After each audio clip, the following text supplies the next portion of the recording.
하나님 감사합니다. 우리 하루하루의 일상 속에서 주님과 만나게 하시고 주님 말씀으로 내 삶의 기준을 삼고 살아가게 하심에 감사드립니다. 올바른 기준을 가지고 살아가는 것이 얼마나 큰 유익이며 감사한 일인지 다시금 깨닫게 됩니다. 방금 부른 찬송의 가사처럼 주 없이 살아가는 모든 인생과 모든 일들은 헛됨이 됨을 우리가 알고 있습니다.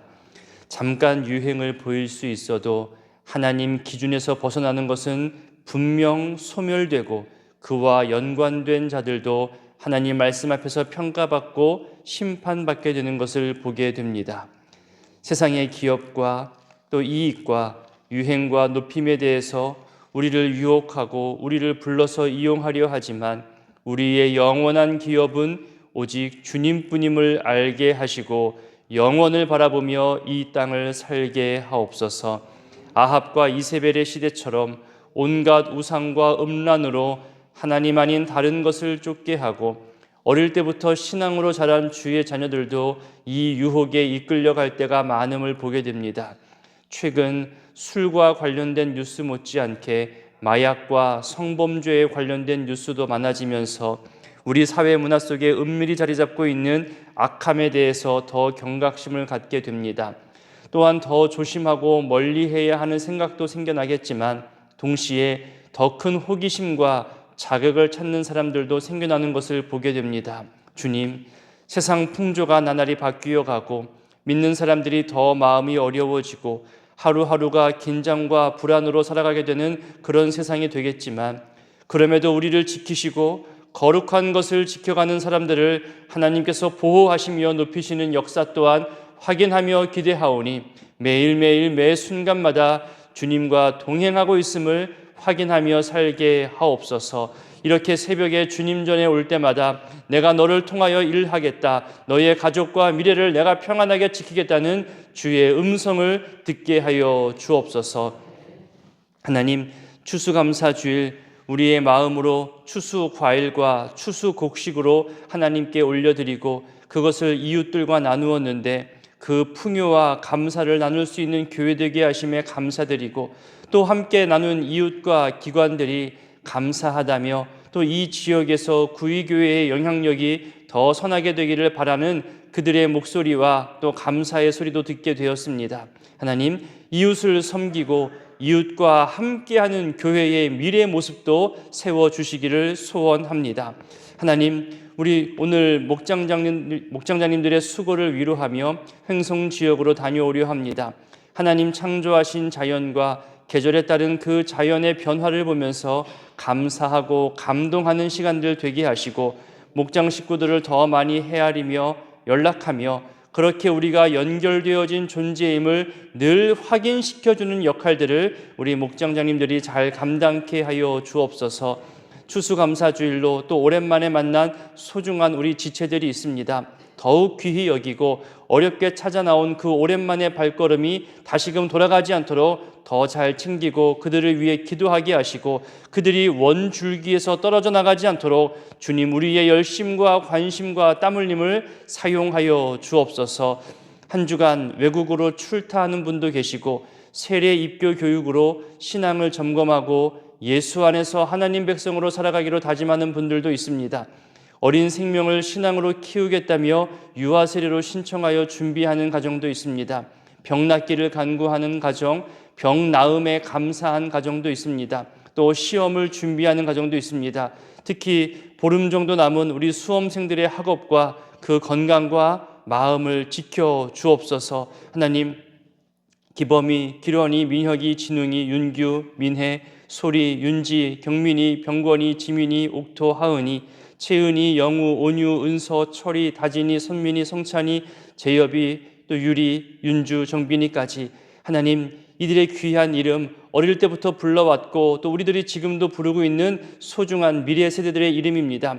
이들이 하나님 앞에서 겸비하는 신앙을 갖게 하시고 시험에 신앙 빼앗기지 않도록 주여 그들의 마음 중심도 보호하여 주시옵소서. 시험 이후의 모든 앞날의 형통함 역시 주님 안에서 이루어질 수 있음을 알게 하시고 시험 이후에도 하나님 중심으로 살아가는 귀한 청년들로 성장케 하여 주옵소서. 하나님, 이 새벽에도 주님 전에 나올 때에 우리 마음의 간구와 소망을 가지고 나오고 또 예물로 드리는 손길도 있습니다. 주님, 이들의 모든 마음과 또 손으로 드리는 그 예물들을 기쁘게 받아주시고 응답하여 주시옵소서. 이제 말씀 앞으로 나아가고자 하오니 성령 하나님 함께하여 주시기를 소원하오며 예수님의 이름으로 기도드립니다. 아멘. 오늘 말씀은 열왕기상 22장 41절로 끝절 53절까지의 말씀입니다. 열왕기상 22장 41절부터 함께 한 목소리로 봉독하겠습니다. 이스라엘의 아합 왕 제4년에 아사의 아들 여호사밧이 유다의 왕이 되니 여호사밧이 왕이 될 때에 나이가 35세라 예루살렘에서 25년 동안 다스리니라. 그의 어머니의 이름은 아수바라 실히의 딸이더라. 여호사밧이 그의 아버지 아사의 모든 길로 행하며 돌이키지 아니하고 여호와 앞에서 정직히 행하였으나 산당은 패하지 아니하였으므로 백성이 아직도 산당에서 제사를 드리며 분향하였더라. 여호사밧이 이스라엘의 왕과 더불어 화평하니라. 여호사밧의 남은 사적과 그가 부린 권세와 그가 어떻게 전쟁하였는지는 다 유다 왕 역대 지략에 기록되지 아니하였느냐. 그가 그의 아버지 아사의 시대에 남아있던 남색하는 자들을 그 땅에서 쫓아내었더라. 그때에는 에돔에는 왕이 없고 섭전 왕이 있었더라. 여호사밧이 다시스의 선박을 제조하고 오빌로 금을 구하러 보내려 하였더니 그 배가 에시온 게벨에서 파손하였으므로 가지 못하게 되매 아합의 아들 아하시야가 여호사밧에게 이르되 내 종으로 당신의 종과 함께 배에 가게 하라 하나 여호사밧이 허락하지 아니하였더라. 여호사밧이 그의 조상들과 함께 자매 그의 조상 다윗성에 그의 조상들과 함께 장사되고 그의 아들 여호람이 대신하여 왕이 되니라. 유다의 여호사밧 왕 제17년에 아합의 아들 아하시야가 사마리아에서 이스라엘의 왕이 되어 2년 동안 이스라엘을 다스리니라. 그가 여호와 앞에서 악을 행하여 그의 아버지의 길과 그의 어머니의 길과 이스라엘에게 범죄하게 한 느밧의 아들 여로보암의 길로 행하며 바알을 섬겨 그에게 예배하며 이스라엘의 하나님 여호와를 노하시게 하기를 그의 아버지의 온갖 행위같이 하였더라. 아멘. 지난 한 주간 우리 새벽기도 습관을 새롭게 시작하는 분들도 있었을 것이고 또 짧은 한 주간 모든 에너지를 또 쏟아내었기 때문에 이번 주 조금 쉬어가는 분들도 있을 것 같습니다. 지금 제 눈에도 새로운 얼굴 몇몇이 보이고 또 늘상 보이던 몇몇 분들의 얼굴이 보이지 않는 모습도 또 느껴지게 됩니다. 일상에서 거룩한 습관을 가지고 살아가는 것은 정말로 큰 유익입니다. 새벽 기도를 비롯한 여러분들만의 말씀 묵상의 시간, 기도의 시간을 확보하시고 시간의 11조로도 하나님께 드리고 하나님과 가까워질 수 있는 그런 습관들을 만들어 갔으면 좋겠습니다. 오늘 본문은 열왕기상 마지막 본문입니다. 남유다 여호사밧 왕과 북이스라엘 아하시야 왕에 대한 이야기로 마무리하고 있습니다. 열왕기서를 읽다 보면 시간의 순서가 약간 왔다 갔다 하는 것처럼 느낄 때가 있습니다. 인물 중심으로 기록하다 보니까 한 인물의 모든 시간을 이야기한 다음에 또 다른 사람을 언급합니다. 그러다 보니까 시간이 중복되기도 하고 또 과거로 가는 것처럼 여기기도 하고 또 미래로 왔다 갔다 하기도 합니다. 남유다 왕과 북이스라엘 왕을 교차로 모두 다 언급하고 있기 때문에 큰 흐름으로는 시간 순이 맞지만 작게로는 겹치는 시간이 왔다 갔다 느껴지기도 할 것입니다. 인물 중심으로 편집하고 기록한 열왕기의 목적이 있습니다. 그 왕의 역사를 말하면서 이것이 하나님 말씀대로 된 것인지 아니면 사람의 방법으로 된 것인지를 평가합니다. 그러면서 교훈을 남기기 위해서 인물 중심으로 지금 기록하고 있습니다. 한 사람이 단순히 언제 태어나서 어떤 삶을 살다가 죽었는지 그것만 기록한 것이 아니라 인생의 모든 사건을 하나님 앞에서 빠짐없이 또 지켜보고 계심을 알려주고 있고 그런 인생의 수많은 다양한 이야기들이 하나님 시선 앞에서 어떤 의미를 가지고 있는지를 열왕기는 우리에게 알려주고 있는 겁니다. 이 또한 열왕기와 또 역대기의 내용이 조금 다르게 나타나기도 합니다. 언젠가 또 성경 공부나 설교를 통해서 한번 배우게 되겠지만요. 열왕기서는 선지자적 시점을 가지고 기록을 하였습니다. 그러니까 신명기에 근거하여서 역사를 해석한 거죠. 하나님 말씀에 순종하면 복을 받는다. 불순종하면 화를 당하고 심판을 당한다는 신명기적 관점이 있습니다. 그러다 보니까 우상 숭배가 가장 극심한 죄가 되는 겁니다. 그래서 우상 숭배를 한 왕에 대해서 평가가 엄격하지요. 하나님과의 언약을 얼마나 잘 기억하고 잘 지키느냐에 따라서 왕의 업적을 판단하는 것이 바로 열왕기의 해석입니다. 그에 비해서 역대기는 제사장적인 관점이 있어서 조금 포용적인 시각을 가지고 있습니다. 여호와께 돌아와야 함을 이야기합니다. 성전, 절기, 또 언약 갱신, 종교개혁, 회개, 예배 이런 것들에 대해서 더 많은 언급을 하고 있습니다. 그리고 포로 귀환 이후에 역대기를 보면 족보에 대해서 꽤 많은 언급을 합니다. 왜냐하면 이스라엘 정체성을 말해줘야 되기 때문입니다. 그렇게 오랜 시간 동안에 포로로 살다가 돌아왔기 때문에 우리는 어떤 민족인지, 우리 조상이 누구인지, 우리가 하나님과 함께하는 민족이어야 함을 계속해서 강조하고 있습니다. 그래서 열왕기는 남유다 그리고 북이스라엘 모든 왕들의 업적에 대해서 그렇게 얘기하고 있고, 역대기는 남유다 왕만 언급하고 있는 겁니다. 그래서 오늘 본문 41절에 보면 바로 어제까지 북이스라엘 아합 왕의 기록을 마쳤습니다. 그리고 다시 남유다 여호사밧이 시작되는데 왠지 과거로 돌아온 느낌입니다. 어제 본문까지만 하더라도 아합과 여호사밧의 말년 그리고 죽음에 대해서 다루었는데 시간이 한참 전으로 다시 거슬러 올라왔습니다. 그리고 여호사밧의 초창기 모습을 언급하고 있는 겁니다. 남유다 이 여호사밧 왕에 관련된 업적 평가는 이 열왕기보다는 역대기에 좀 더 자세하게 표현되어져 있습니다. 여호와의 율법책을 백성들에게 알려주고 가르치게 했던 그 선한 업적들, 또 국방을 더 견고히 했던 업적들, 그리고 말씀에 근거한 백성들의 재판 제도를 정비하는 업적들, 그렇게 여호사밧의 주요 업적들에 대해서는 역대기는 얘기하지만 열왕기는 아합과 연관된 것들만 이야기합니다. 산당을 남겨둔 일, 이런 부정적인 역사를 보고 있는 겁니다. 선지자적 입장이기 때문입니다. 앞서 말씀드린 대로 이 선지자의 입장으로 봤을 때는 우상 숭배와 결탁되고 하나님 언약에서 벗어난 것에 대해서는 정말로 크게 비판하고 있는 거죠. 왜 우리도 자녀들이 실수하거나 자녀들이 잘못할 때 엄마의 시각이 다르고 아빠의 시각이 다르잖아요. 또 부모님의 시각과 할아버지, 할머니의 시각이 다릅니다. 그런 차이점으로 이해할 수 있습니다. 42절에 보니까 왕의 어머니에 대해서 언급합니다. 언젠가 한번 말씀드렸던 것으로 기억나는데요. 남유다 왕을 소개할 때는 늘 어머니에 대한 언급을 합니다. 하지만 북이스라엘 왕을 소개할 때는 어머니 언급이 없습니다. 남유다의 왕들은 다윗의 혈통으로만 이루어져 있죠. 그러니 다윗 언약을 신실하게 지켜가시는 하나님의 신실하심을 보여주는 한 증거 중에 하나가 바로 어머니를 언급하는 겁니다. 다윗 가문의 정통성이 이렇게 이어져 가고 있음을, 그리고 그 신앙이 어머니로부터 교육받고 있고 또 어머니도 신실한 사람들임을 쭉 보여주고 있는 거죠. 물론 또 이세벨과 같은, 아니면 또 아달랴와 같은 잘못된 어머니의 모습도 있지만 남유다 왕들은 늘 어머니를 언급합니다.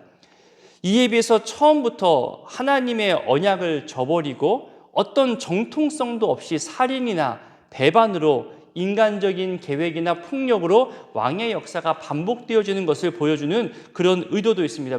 북이스라엘은 그렇게 이루어졌거든요. 43절 여호사밧의 통치에 대해서 여호와 앞에 정직히 행했다고 분명히 이야기하고 있습니다. 아버지 아사 왕의 뒤를 이어서 정직한 왕으로 살았지만 산당은 모두 제거하지 못했습니다. 여러분, 이 남유다 왕들 중에서 선한 왕들이 나오거든요. 여호와 앞에 정직히 행했다는 왕들이 몇 명 표현되어집니다. 하지만 선한 왕들의 업적을 이야기할 때마다 저가 산당은 온전히 제하지 못했다는 이런 평을 받는 또 왕이 있습니다. 그만큼 이스라엘 문화와 종교에 있어서 가장 깊이 뿌리내리고 있는 이 종교적 범죄가 산당임을 알려주고 있는 겁니다. 그리고 이 여호사밧에 대해서 이야기할 때 44절에 보면 북이스라엘과는 화평한 관계로 지냈다고 성경이 말하고 있잖아요. 전쟁 없이 지냈다는 겁니다. 하지만 전쟁을 하지 않기 위한 방법으로 북이스라엘과 정략 결혼을 했다는 부정적인 평가도 분명은 짚고 넘어가야 합니다. 북이스라엘의 아합 왕의 딸과 자신의 아들을 정략 결혼하게 했는데 그 결과로 북이스라엘과는 화평한 관계를 유지할 수는 있었습니다. 하지만 결과적으로는 긍정적이지는 못합니다. 왜냐하면 이 사돈 관계 때문에 나중에 불필요한 이방 나라들과의 전쟁에 휘말려서 죽을 뻔합니다. 아합 집안의 우상 숭배가 남유다 안으로 흘러들어오게 되는 그런 기회를 열어주는 결과도 가져옵니다.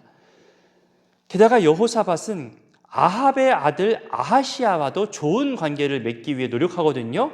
역대기는 이것을 두고 심히 악을 행한 자와 교제했다고 여호사밧을 비판하기도 합니다. 45절부터는 여호사밧의 또 다른 행적에 대한 평가가 나옵니다. 여기서 그가 어떻게 전쟁하였는지가 기록되었다고 하잖아요. 여호사밧은 크게 2번의 전쟁을 했습니다. 북이스라엘과는 화평한 관계이기 때문에 그들과는 전쟁하지 않았지만 북이스라엘 아합 왕과 동맹하여서 아람과 전쟁을 치릅니다. 그래서 그것이 죽을 뻔한 경험을 가져오죠. 또 다른 한 번은 여호와를 의지하여서 모압과 암몬을 징벌한 사건이 나옵니다. 열왕기 저자가 여호사밧의 역사를 이렇게 추가적으로 평가하면서 전쟁 이야기를 언급한 이유가 있습니다. 이 2번의 전쟁을 통해서 하나님을 의지한 한 번의 전쟁과 사람을 의지하여서 사람과 힘을 합친 그 전쟁의 차이점이 분명히 있음을 이야기하는 겁니다. 그 결과도 달라진 거죠. 이것을 교훈하기 위해서 끝마칠 뻔한 역사였는데 추가적으로 이 역사를 한 번 더 언급합니다. 보통 한 왕에 대한 평가를 내린 다음에 유다 왕 역대 지략에 포함되지 아니하였느냐, 그가 다윗과 함께 장사되었다, 이렇게 역사를 끝마치는 것이 보통인데 지금 보시면 44절에 이렇게 45절부터 이렇게 50절까지 추가적인 역사를 더 언급하는 것을 보게 됩니다. 그만큼 무언가 중요한 의미가 있었기 때문이겠죠. 46절에 보니까 이 추가적으로 언급된 내용 중에 아버지 아사의 시대에 남아있던 남색하는 자들을 쫓아냈다고 언급하죠. 여기서 남색은 우리가 충분히 아시는 것처럼 신전에서 창기의 역할을 하는 남자들입니다. 더 나아가서 매춘과 동성애까지 행하는 그런 남성들을 이야기하는 겁니다. 가나안의 이 잘못된 성적 문화들과 우상 숭배에 빠져 있었는데 이 아버지가 못다했던 종교개혁과 성적 타락의 모습을 이 여호사밧이 몰아냈다는 것이 하나님 보시기에 좋았다는 겁니다. 그래서 추가적으로 더 지금 언급하고 있는 거죠. 남색하는 자들을 쫓아냈다고 하는 것은 단순히 성적 문란함을 바로잡았다는 것뿐만이 아니라 더 나아가서 잘못된 우상 숭배까지 약화시켰다는 긍정적인 결과를 가져옵니다. 하나님 보시기에 이 일은 거룩함을 위한 일이었습니다. 때문에 추가로 기록할 만큼 중요한 사건이었죠. 또 추가로 언급된 것 중에 47절에 보니까 갑자기 에돔이 언급됩니다. 이것은 48절에 나오는 에시온 게벨에서 배를 띄울 수 있었던 것을 설명하기 위해서 미리 언급한 겁니다. 조금 설명을 드리자면 에돔은 에서의 별명이잖아요. 그들의 후손을 말하는 이름입니다. 이스라엘의 출애굽을 방해하면서 이스라엘과는 원수가 되었습니다. 나중에는 다윗과 또 그 후손들에 의해서 이스라엘 속국이 되기도 하고 또 독립을 하기도 하고 다시 속국이 되기도 했습니다. 솔로몬 시대 때 이 에돔에 있는 에시온게벨 항구를 이용해서 다른 나라와 무역을 왕성하게 했습니다. 지금 여호사밧도 지금 이 에시온게벨 항구에서 배를 만들고 또 선단을 운영하며 해외 무역을 한 것으로 지금 볼 수 있습니다. 그리고 여기서 말하는 섭정왕이라는 것은 왕을 대신해서 나라를 다스렸다는 것인데요. 여호사밧이 에돔에 파견했던 사람이 에돔에서 왕과 같은 역할을 크게 감당했다는 것으로 봐서 여호사밧의 영향력이 에돔까지 있었음을 지금 볼 수 있는 겁니다. 여기서 에시온게벨에서 배가 파손했다고 합니다. 이것은 정말로 큰 경제적 손실입니다. 배를 만드는 데 필요한 인력, 재력이 필요하잖아요. 그것이 다 무용지물이 된 거예요. 그리고 여기서도 지금 얘기하지만 금을 실어와야 하는 배가 파손되었기 때문에 무역이 막힌 겁니다. 그러니까 배가 파손되었던 것은 여러 면에서 큰 손실이 됩니다. 근데 이것을 왜 열왕기 저자가 추가적으로 중요한 의미를 가지고 넣었을까요? 여기에도 의미가 있더라고요. 같은 내용을 다루고 있는 역대기에서는요, 여호사밧이 아합의 아들 아하시야와 손잡았기 때문에 배가 파손당하는 징계를 받았다고 이야기합니다. 이것이 의미가 됩니다. 그러면 짧게 보면 배 손실이라는, 경제적 손실이라는 그런 안타까움이 있지만 멀리 보고 크게 본다면 북이스라엘의 악한 영향력으로부터 떼어놓으시려는 하나님의 은혜가 있다는 겁니다. 이 파손 사건 이후에 우리가 아까 읽었던 것처럼 북이스라엘의 아하시야가 내가 도와주겠다고 손을 내밉니다. 하지만 여호사밧이 그 손을 거절하죠. 원래는 손을 잡았는데 이 사건 이후로 거절합니다. 아마도 경제적이고 정치적 독립을 위한 그런 왕의 판단도 있었겠지만 역대기 내용을 보면요, 선지자들이 2번이나 예언했거든요. 아하시야와 손잡은 것 때문에 분명히 당신에게 심판이 있을 것이고 큰 배가 파손될 것이라는 경고를 했습니다. 그러니 그렇게 2번의 예언을 듣고 이 배가 파손했기 때문에 여호사밧은 당연히 하나님의 징계를 여길 수밖에 없을 겁니다. 이 사건으로 내가 하나님께서 반대하시는 저 아하시야와 굳이 손잡을 필요가 더 이상 없겠구나라고 판단해서 여호사밧은 그 손을 거절한 겁니다. 그렇게 하나님은 악한 영향력으로부터 떼어내기 위해서 때로는 우리를 징계하기도 하고 어떤 경제적인 손실을 입게도 합니다. 그것으로 안타까움으로 끝마치는 것이 아니라 이 징계 너머에 있는 하나님의 선한 의도가 무엇일까? 이 징계 이후에 나에게 베푸실 은혜가 무엇일까 고민해 보는 것도 분명히 큰 의미가 됩니다. 50절에 여호사밧의 이야기가 마무리되죠. 그리고 51절부터 아합의 아들 아하시야 이야기가 짧게 소개됩니다. 그 짧은 이야기 핵심은 아버지 아합과 어머니 이세벨과 같이 악을 행하였기 때문에 하나님을 노하게 했다는 것으로 마무리됩니다. 여러분, 오늘 말씀을 기억하며 기도하실 때에 가장 악한 왕으로 기억되는 아합 왕은요, 16장부터 21장까지 정말 어마어마한 내용으로 기록했잖아요. 우리가 몇 주 동안 새벽을 봤잖아요. 하지만 그에 비해 선한 왕으로 기억되는 이 여호사밧은 오늘 본문 몇 절밖에 되지 않아요. 너무나 큰 비교가 돼요. 비슷한 삶을 살았고 비슷한 통치를 했음에도 불구하고 내용상 너무나 큰 차이를 보입니다. 이것은 무엇을 말하냐면 분량의 문제가 아니라 내용의 문제라는 겁니다. 얼마나 많이 살고 얼마나 오래 살고 얼마나 많은 일을 행했냐가 중요한 게 아니라 얼마나 하나님 앞에서 신실하게 행했느냐, 하나님은 그것을 보신다는 겁니다. 오늘 하루 하나님 앞에서 코람데오의 삶을 사실 때 내가 하나님 기뻐하시는 하루가 되기를, 하나님 말씀에 올바르다 평가하는 하나님 보시기에 정직한 삶을 살게 되기를, 또 기도도 그렇게 하나님 기뻐하시는 기도를 할 수 있기를, 그렇게 이 시간 기도하시고 오늘 하루를 살 수 있게 되기를 소원합니다. 주기도문으로 기도합니다. 하늘에 계신 우리 아버지, 아버지의 이름을 거룩하게 하시며 아버지의 나라가 오게 하시며 아버지의 뜻이 하늘에서와 같이 땅에서도 이루어지게 하소서. 오늘 우리에게 일용할 양식을 주시고 우리가 우리에게 잘못한 사람을 용서하여 준 것 같이 우리 죄를 용서하여 주시고 우리를 시험에 빠지지 않게 하시고 악에서 구하소서. 나라와 권능과 영광이 영원히 아버지의 것입니다. 아멘.